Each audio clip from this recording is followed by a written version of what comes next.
오늘 말씀을 이렇게 가만히 보면 나열되어 있는 좋은 말들처럼 보입니다. 그런데 오늘 말씀을 잘 살펴보면 오늘 말씀은 나열식이 아니라 기승전결이 있는 이야기입니다. 성경을 읽다 보면 어떤 때는 이게 맥이 뭔지 잘 모르는 그런 상황이 있어서 기승전결이 있는 내러티브, 스토리텔링인데도 불구하고 그냥 낱개 말처럼 우리에게 보여질 때가 꽤 있습니다.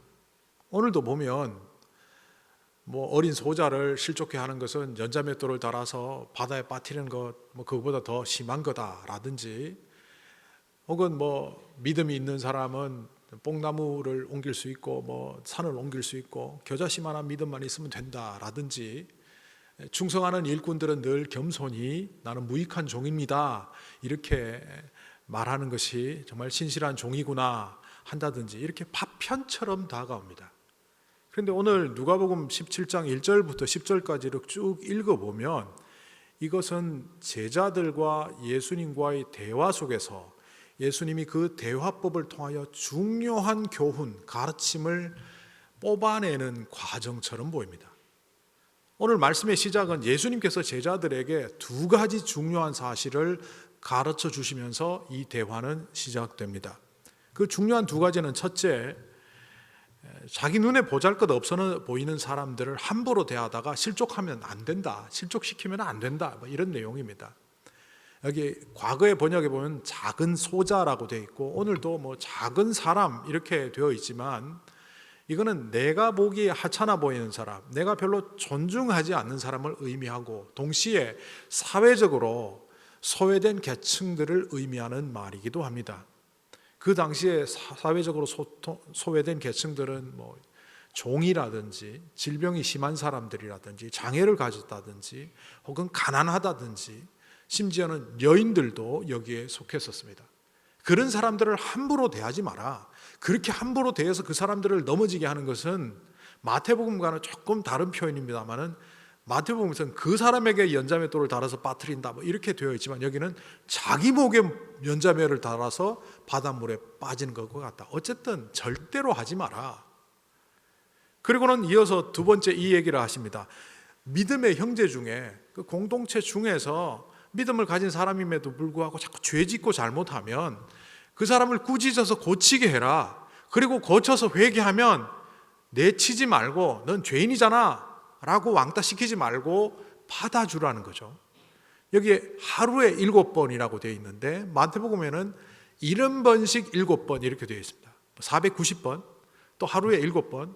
이거는 횟수를 말하는 게 아니라 무조건 받아주라 이런 얘기입니다. 횟수에 제한 없이 그들이 용서받기 위하여 회개하고 돌아오면 용서해 주라는 겁니다. 자, 이런 얘기를 하니까 제자들이 반응을 합니다. 그 반응이 바로 우리에게 믿음을 더하여 주십시오 라는 구절입니다. 사실 앞의 이야기랑 이 얘기가 좀 안 맞아 보이지만 이 말은 예수님께서 하신 이야기를 제자들이 제대로 알아들었습니다. 알아듣고 거기에 대하여 반응하는 겁니다. 여기서 믿음을 더하여 달라 이 말은 무슨 말이냐 하면, 예수님의 두 가지 그 이야기를 들어보니까 우리가 그걸 할 수가 없어요. 그러니까 우리에게 능력을 주십시오 이런 의미입니다. 믿음을 더하소서, 이거는 헬라어로 세 단어인데요, 우리에게 믿음을 더하소서. 우리에게는 자기들 1인칭 복수를 의미하는 거고, 믿음입니다. 더하다라는 이 단어를 헬라어로 뭘 썼느냐 하면 프로스티메 템이라는 단어를 썼습니다. 프로스티 템이라는 이 단어는 주다라는 말보다 공급하다라고 말하는 것이 더 정확합니다. 우리가 갑자기 전기를 공급받기 위하여 전기회사에서 전기 좀 주십시오 할 때 그 주십시오가 공급해 주십시오이죠. 우리가 수돗물이 필요한데 수원지에다가 수돗물을 좀 보내주십시오 할 때 그 보내주십시오 하는 공급받기를 원하는 그겁니다. 그런데 이 공급하다의 주어가 2인칭 단수입니다. 당신이 공급하소서. 이게 능동태로 되어 있습니다. 뭐냐면 2인칭 주어, 예수님이 능동적으로 주체가 되어서 제자들에게 믿음을 주십시오 이 말입니다. 사도들의 이 말을 한 의도는 뭡니까? 우리가 주님의 말씀대로 살아갈 힘이 없으니까 예수님께서 우리에게 능력을 주셔서, 믿음을 주셔서 그 믿음으로 살아가게 하십시오. 되게 좋아 보입니다. 그런데 예수님은 이게 못마땅하셨던 것으로 보입니다. 그래서 여기에 대해서 예수님께서 답을 이어가시는 것이 바로 겨자씨 하나의 믿음과 신실한 종의 태도 이야기입니다. 믿음은 공급받는 게 아니야. 믿음은 크고 작고의 문제가 아니야. 오늘 이 자리에 예수님을 믿는 분들이 어떤 일을, 사역을 맡기면 많은 사람들이 이렇게 표현하며 거절합니다. 목사님, 저는 아직 그 정도 믿음은 없습니다. 그러니까 자기 믿음이 작다는 거예요. 이 정도 큰 믿음이 있으면 헌신하겠는데 믿음이 요만해갖고 헌신 못하겠습니다. 충성 못하겠습니다. 제자들의 말도 그겁니다. 주님, 우리에게 믿음을 공급해 주십시오. 제가 예수님을 믿기는 하지만 그렇게 헌신할 정도로 믿음이 좋지는 않아요. 이렇게 말하는 것 같습니다. 여기에 대해 예수님이 믿음은 크기의 문제가 아니야. 겨자씨, 제일 작은 단위를 제시하시면서 거기에 생명이 있다면, 겨자씨가 생명 있는 씨앗이라면 나무를 바다에 심을 수도 있다. 마태복음 표현대로라면 산을 들어서 옮길 수 있다. 능력이 나타난다. 능력은 하나님이 행하시는 것이니까 그 좁쌀만한 믿음, 겨자씨만한 믿음, 먼지 티끌만한 믿음, 그 작은 믿음이라도 생명이 있다면 역사는 나타나게 되어 있다. 그러니 믿음 달라고 하지 마라. 그리고 이어서 이렇게 말합니다. 그런데 말이다, 그 믿음을 통하여 하나님이 역사하신 사건을 자기의 능력으로 착각하고 잘난 척하지 마라. 종들 봐봐라. 밭에 가서 일하고 수고한 것 잘했다 박수 치는 게 아니라 종이면 당연히 해야 되는 것. 그래서 그 종은 그 일을 완수하고 난 다음에도 주인님 보십시오, 제가 일을 다 했습니다, 이렇게 잘난 척하는 것이 아니라 저는 무익한 종입니다. 쓸모없는 종입니다. 맡겨주신 일을 감당했을 뿐 더더들도 아닙니다. 이렇게 말하라고 하시는 거죠. 오늘 이 말씀을 이렇게 들여다보면 이 말씀은 예수님이 제자들 속에 있는 믿음에 대한 오해를 고쳐주시기 위함이기도 하고, 또 그 제자들은 믿음은 한순간 드러나는 능력이나 사건에서 증명되는 것이라고 생각하는 반면, 예수님께서는 이 믿음은 삶을 통해서 쭉 이어지는 사건임을 말씀해 주시는 것으로 보입니다. 조금 더 앞에서 나열한 말씀들, 또 방금 본 말씀들을 더 자세히 살펴보면 예수님께서 그 당부하신 이 두 가지 말씀은 마치 예언 같습니다.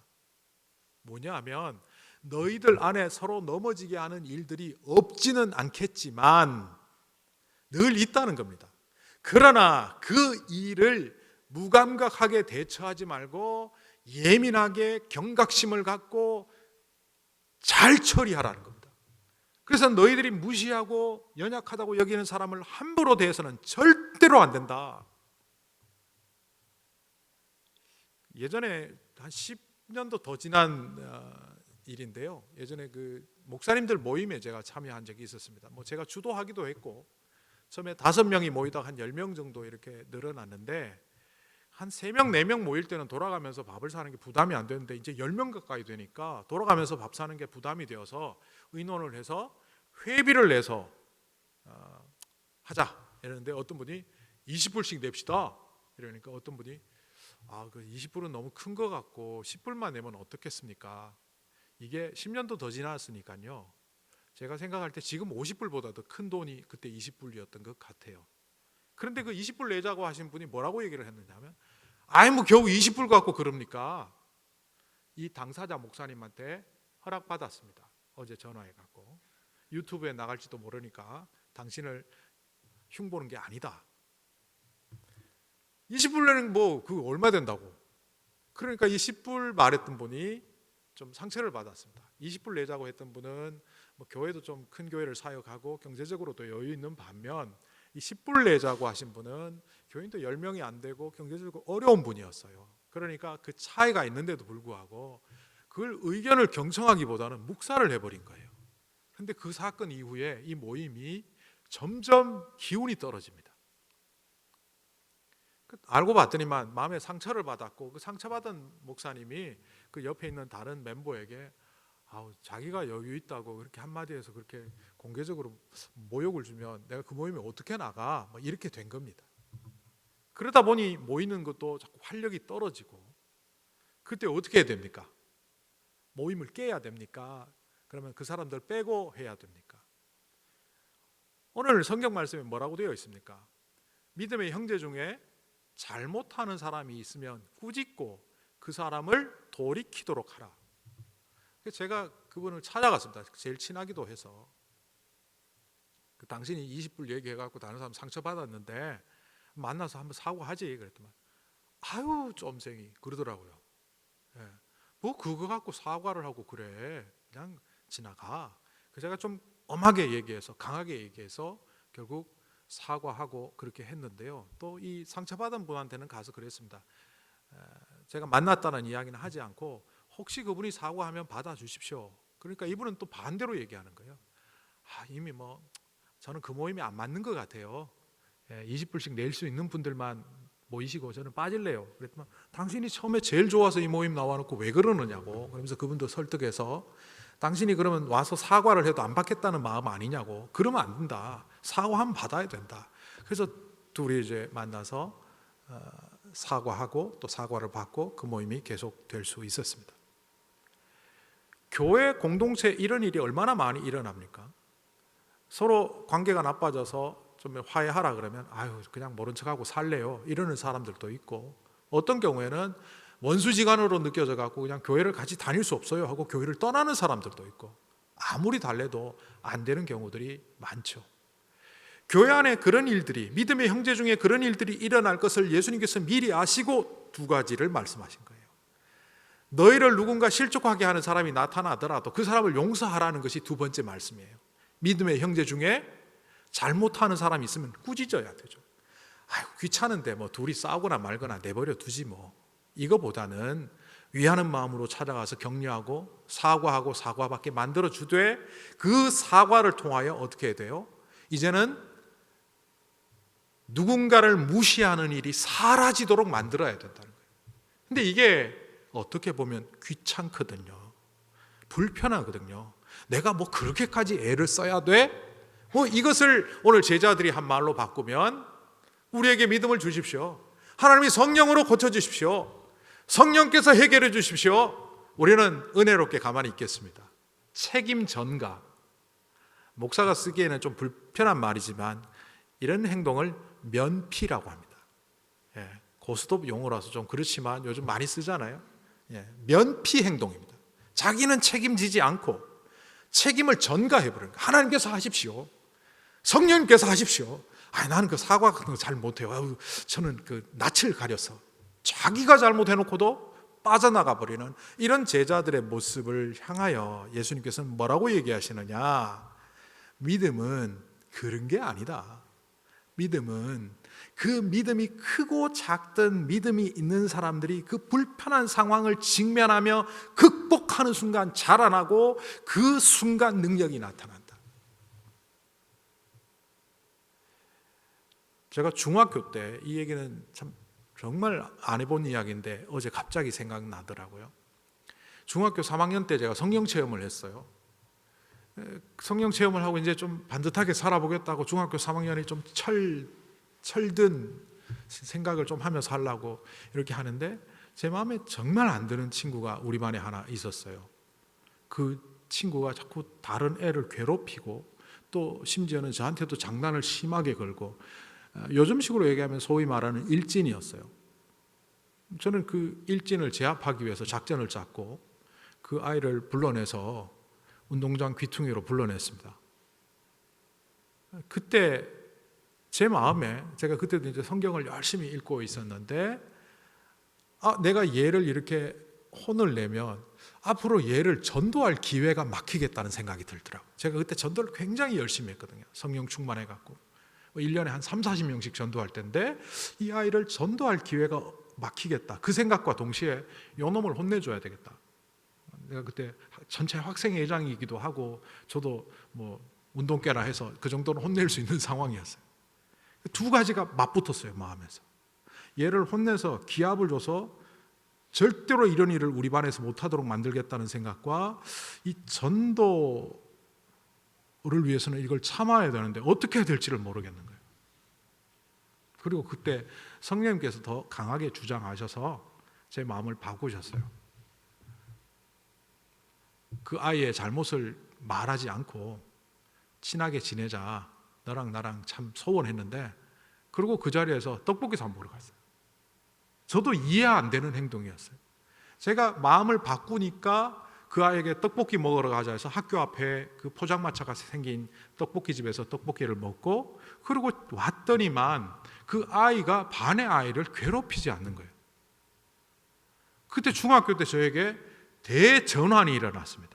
그게 뭐냐면, 내가 계획한 대로, 내가 생각한 대로 뭔가를 의도해갖고 치밀하게 계획을 세울지라도 성령님께서 나에게 역사하실 때 순종하면 그것을 통해서 나타난다는 거예요. 그런데 그 다음에 저한테 나타난 게 뭔지 아세요? 교만이었습니다. 하나님께서는 성령을 통해 이렇게 역사하셨고 1년에 30명, 40명 전도할 뿐만 아니라 그 못된 놈도 전도해서 결국 교회에 데려갔다. 이게 저의 자부심이 딱 되니까 그 다음에는 더 안 좋은 형태로 나타나더라고요. 마치 내가 선지자라도 된 양, 하나님이 특별히 쓰는 도구가 된 양, 그렇게 되더라는 것입니다.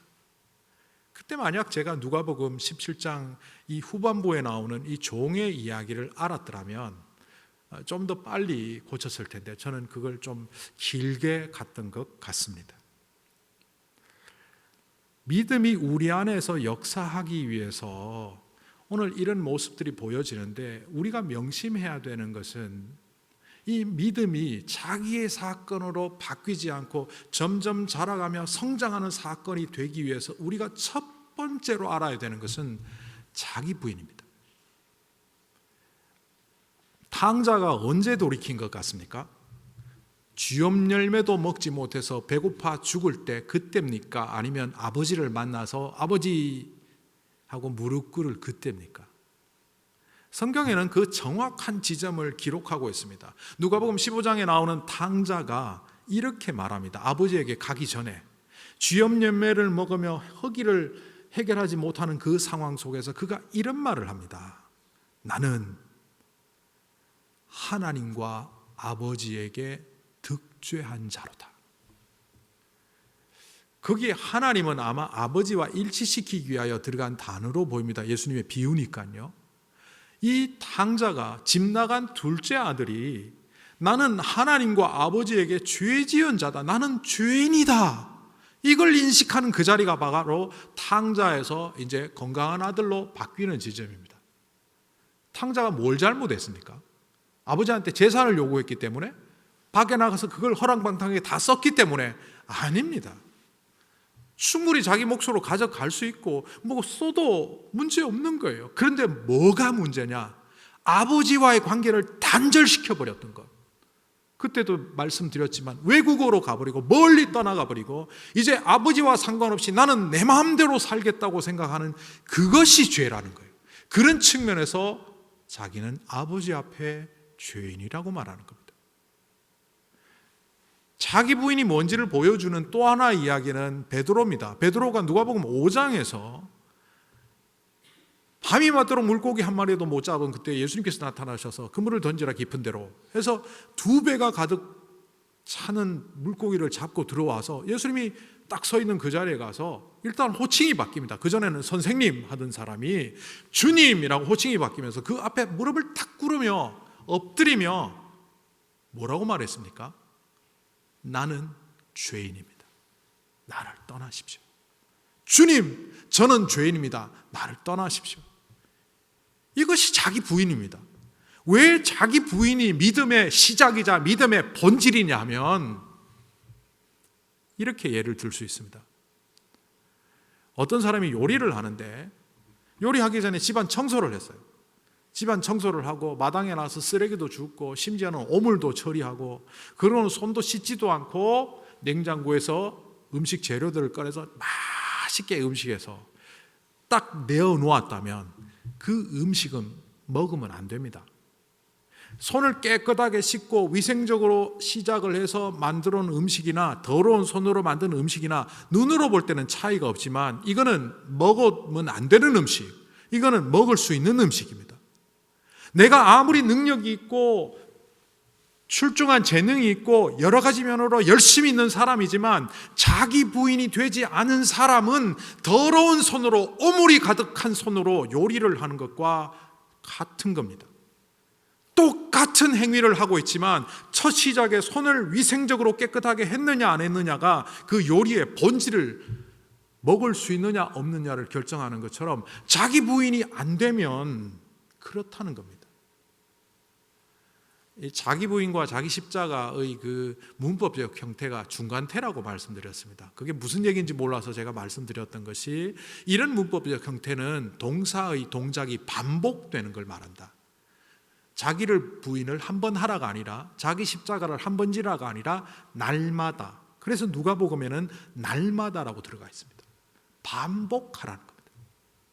자기를 부인하는 작업을 우리가 하지 않으면 우리는 어느새 세상 물결에 휩쓸려 떠돌아다니는 부유물에 불과합니다. 제가 여러 번 얘기했죠. 아무리 멋있는 배, 퀸 엘리자베스 그 유람선도 목적지 없이 물 위에 떠 있으면 그는 항해가 아닙니다. 표류입니다. 그러나 거룻배, 볼품없는 배이지만 목적을 향하여 달려갈 수 있는 그런 배라면 배의 사이즈나 모양과 상관없이 그 배는 표류가 아니라 항해입니다. 우리는 이 땅에 태어났고 죽는 자들입니다. 그런데 인간이 갖고 있는 욕망과 인간이 갖고 있는 가치관을 부여잡고 살아버리면 우리는 어느새 표류하는 인생이 된다는 거예요. 세상의 쾌락을 쫓아가니까 잘 사는 것 같지요? 표류합니다. 부유물에 불과합니다. 물 위에 떠 있을 뿐 아무런 의미가 없습니다. 자기 부인을 하고 나면 그 다음에 우리에게 보여주는 그 믿음의 진짜 중요한 것은 가치 전도가 일어나야 됩니다. 지금 제자들의 눈에 세상의 보는 관점이 예수님의 제자가 된 이후에도 변화가 되지 않은 모습이 보입니다.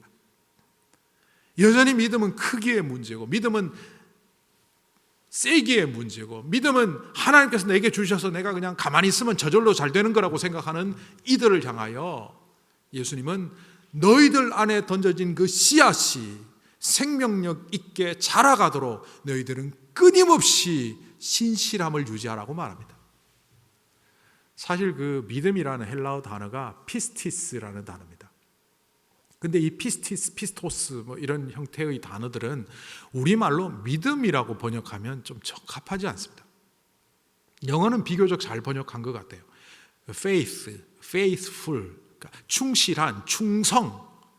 이 피스티스라는 말은 오히려 충성, 신실함, 이걸로 번역하는 것이 맞습니다. 어떤 사람이 어제는 신실했는데 오늘은 신실하지 않고 저는 내일은 신실할 거예요. 말하면 됩니까? 우리는 그러지 않습니까? 왕년에 저도 믿음이 좋은 사람이었어요. 요즘 믿음이 바닥을 치죠. 좀 있으면 믿음 좋아질 거예요. 이게 말 되는 말이라고 하십니까? 그런데 우리 이렇게 자주 말합니다. 이건 다르게 말하면 어제는 제가 신실했는데요, 오늘은 신실하지 않고 내일은 신실할 겁니다. 말이 안 되는 말입니다. 믿음은 매일매일 자신이 확인하고 확증하고 검토하지 않으면 쉽게 쇠락해 버리는 겁니다. 그런데도 불구하고 우리는 안일하게 생각하고 살아갑니다. 이런 우리들을 향하여 가치의 전도가 일어나고 생각이 바뀌어서 결국은 가치가 바뀔 때만 일어나는 현상인 순종이 일어나게 하시는 거죠. 그리고 이 순종하는 사람에게 결국 어떤 삶이 펼쳐지느냐, 그것이 바로 은혜와 능력의 삶임을 주님께서는 가르쳐 주시는 듯합니다. 제가 오늘 칼럼에도 썼지만 어제 책상 정리를 하다가 편지 하나를 찾았어요. 그게 이제 물건을 하나 아마존에서 샀는데 그 물건에 대해서 리뷰를 잘 써주고 요거를 50불짜리 상품을 쓰라고 그런 조건부 상품권이었습니다. 근데 제가 제 방에 와 보시면 아시겠지만 그 교회 재정으로 사는 거기 때문에 되게 아끼느라고 좀 별로 편하지 않는 소파를 사서 제가 조립해서 지금 쓰고 있습니다. 그러니까 리뷰를 쓰고 싶지 않아요. 좋지가 않아요. 그런데 가짜 리뷰를 써주고 50불을 쓰면 제가 어떤 물건을 살 때 50불은 유익하잖아요. 근데 제가 이걸 왜 안 버렸지? 보니까 거기에 50불 기프트 뭐 이렇게 되어 있는 게 저한테 머리에 박혀갖고 쉽게 버리지 못했는데 어제 칼럼을 쓰고 북북 찢어서 버렸습니다. 우리의 마음속에 우리의 이익을 추구하는 마음들이 누구나 있습니다. 그것이 어떤 때는 필요합니다. 생존을 위한 이익을 추구하는 것들, 식욕이라든지 수면욕이라든지 우리에게 필요한 것들이 있습니다. 그런데 그것의 노예가 되어서 그것이 우리의 인생의 목적이 되고 맛있는 거 먹고 사는 것, 내 욕망대로 사는 것, 내가 원하는 것을 실현하는 것이 내 인생의 목적이 되어버리면 우리는 날마다 비겁해진다고요. 가짜 리뷰를 쓰고 50불 취하고 하나님의 뜻이 아닌 줄 뻔히 알면서도 그 길 가면서 사람들이 칭찬하면 아, 예, 기뻐하며 살아가는 그런 사람이 된다는 것을 우리는 알아야 합니다. 중국 병법책에 나오는 말인데요. 제가 이걸 좋아해서 여러 번 인용하는데 어떤 무예가가 하루 자기가 무술을 연마하지 않으면 하늘이 안 돼요. 이틀을 연마하지 않으면 자기가 좀 느낀대요. 3일을 쉬어버리면 적이 알아서 죽어버린대요. 우리가 하나님의 말씀대로 살아가지 않을 때 믿음이 신실함이라는 사실을 외면한 채 그냥 종교 행위로서 살아갈 때 어느 순간 성령님은 우리를 안타깝게 여기실 겁니다. 하나님은 아실 거예요. 우리가 아무리 사람들을 속이고 외면해도 하나님은 아실 거예요. 그리고 두 번째, 자기가 압니다.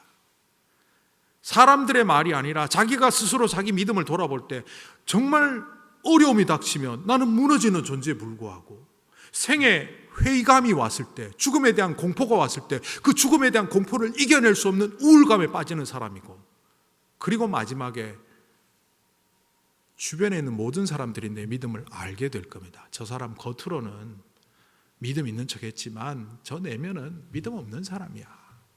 그렇게 되면 그 믿음 끝난 겁니다. 그러기 전에 오늘 주님이 말씀하시는 것처럼 작은 것부터 돌이켜 내가 평상시에 무심히 지나갔던, 내가 무시했던 사람들조차도 예민하게 반응하며 그들을 섬기는 사람이 되고 또 용서하고 용서받는 사람이 되어서, 믿음은 주님께서 우리에게 공급해 주시는 것이 아니라 이미 우리에게 심어놓은 그 씨앗을 작지만 생명력을 가지고 성장시킬 때 하나님의 능력이 임하고 그 능력이 나의 것이라는 사실을 생각하지 않고 온전히 하나님께 겸손하게 사람들 앞에 설 때 우리를 통하여 하나님의 나라는 이 땅에 세워지고 결국에는 우리가 가장 복된 삶을 살 수 있다는 것을 오늘 주님은 제자들과 우리에게 이 이야기를 통하여 말씀해 주시고 있는 듯 합니다. 여러분들의 믿음은 어떠합니까? 여러분들은 남들은 모르는데 나만 내 믿음에 문제 있는 단계 거기까지 가셨습니까? 아니면 나는 잘 모르겠는데 성령님만 알고 있는 그 지점입니까? 아니면 누가 봐도 믿음 없는 사람, 바리새인 같은 사람, 그런 사람입니까? 오늘 이 말씀을 통하여 여러분의 믿음을 진단하고 믿음은 반드시 드러나게 되어 있다는 것을 아시면서 늘 여러분의 믿음을 성장시키며 하나님 앞에 신실한 삶을 살아가는 복된 주님의 사람들이 되시기를 간절히 축복합니다.